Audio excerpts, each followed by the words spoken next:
네, 지난 6월 한기호 의원이 라디오에서 종북 세력을 간별하는 질문을 제시해서 논란이 됐었는데요. 사실 사상검증이 최악의 상황까지 치달을까 우려하는 목소리가 많습니다. 우리나라는 사상의 자유가 있는 나라거든요. 연세대라고 기독교인만 다니는 건 아니잖아요. 그러니까 체제 전복을 꾀하거나 정말 일신파처럼 간첩 행위를 하지 않는다면 신념 때문에 억압받아서는 안 되는 거죠. 네, 이해할 수 있습니다. 그런데 제가 얼마 전에 유튜브에서 돌직구는 영상을 봤거든요. 유권자이자 한 명의 시민이 제가 봤을 때 그 시민 논객의 질문이 부적절하다는 생각은 그닥 들지 않았거든요. 근데 그런데도 이상규열은 끝까지 자기 생각을 이야기 안 하시더라고요. 국민의 대표로 선출되고자 한다면 그 정도 사안에 대해서 자신의 입장은 밝혀야 되지 않을까요?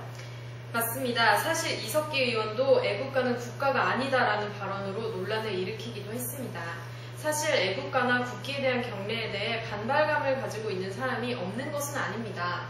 네, 이게 사실 국가에 대해 일방적으로 충성을 강요하는 수단으로 사용이 되었었던 것도 사실이고요.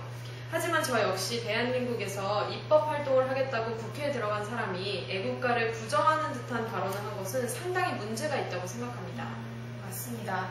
이석기의 애국가 발언은 상당히 문제가 있었던 것 같습니다. 그리고 이상규 역시 마찬가지인데요. 이상규 의원이 북한에 대한 발언을 거부하면서 내세운 것이 바로 양심의 자유입니다. 물론 이상규라는 개인은 얼마든지 그럴 자유는 있어요. 하지만 그는 자신의 소신과 정당의 뜻을 알고자 하는 유권자들에게 분명히 그 뜻을 밝혀야 했을 겁니다. 적어도 양심의 자유라는 것이 허용되지 않은 북한 체제를 지적할 수는 있어야겠죠. 네, 저는 솔직히 좀 무서워요. 북한이 우리와 같은 민족이라는 것도 알고 통일이 되었으면 하는 마음도 있지만 사실 북한에 대해서 모르는 면이 많고 하니까 이렇게 종북이다 주사파다 하는 이야기가 나오면 두려워지거든요. 사실 통합진보당의 구당권파 노선은 비판받을 소지가 있습니다. 하지만 중요한 건 이러한 노선이 진보진영 혹은 야권 전체의 노선은 아니라는 거죠. 지금 정치권은 마치 여권이 야권을 종북이라는 기준을 가지고 심판하려는 것처럼 보이는데요.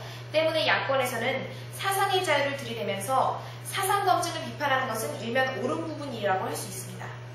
네, 분명 통합진보당의 구당권파에는 문제가 있지만 국가관을 이유로 그들을 재단하는 건 문제가 있다는 거네요. 그렇죠. 사실 국가관이라는 자체가 굉장히 매우 모호한 개념이잖아요. 네, 그렇긴 하네요. 이 종북 논쟁 사실은 통합진보당의 비례대표 선출에 대한 비리 의혹 아니었습니까? 이것이 갑작스레 사상의 논란으로 불거진 것은 아주 자연스럽게 보이지는 않네요.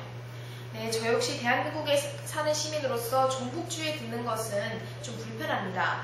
그래서 저는 정말 새누리당에서 말하는 그런 주사파 의사가 있다면 그 사람들이 어떻게 대한민국 체제에 위협이 되는 행동을 했는지를 조사해서 고발했으면 좋겠네요. 네, 그리고 사실 사상의 자유라는 것이 포함할 수 있는 한계가 있습니다.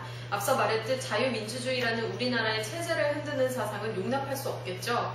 대한민국의 정체성을 부정하는 사람을 걸러내는 것은 매우 중요합니다. 하지만 국회에서 서로 종북주의니 주사파니 하면서 핏대를 세우는 것은 좋은 방법이 아닌 것 같네요. 네, 종북주의 논란. 2012 여름 대한민국 정치권을 달구고 있는 이슈로 보기에는 조금 생소한데요. 여권에서는 정확한 증거를 가지고 이야기하고 야권에서는 지나치게 자기 사랑 감싸기식의 태도로 시민들의 불안감을 증폭시키지 않았으면 좋겠네요. 네, 그럼 시사는 다음 시간에는 더욱 재미있는 뉴스로 찾아오겠습니다. 이번엔 좀 긴 주제였는데요. 끝까지 시청해주셔서 고맙습니다. 시사넬름 또 찾아뵙겠습니다.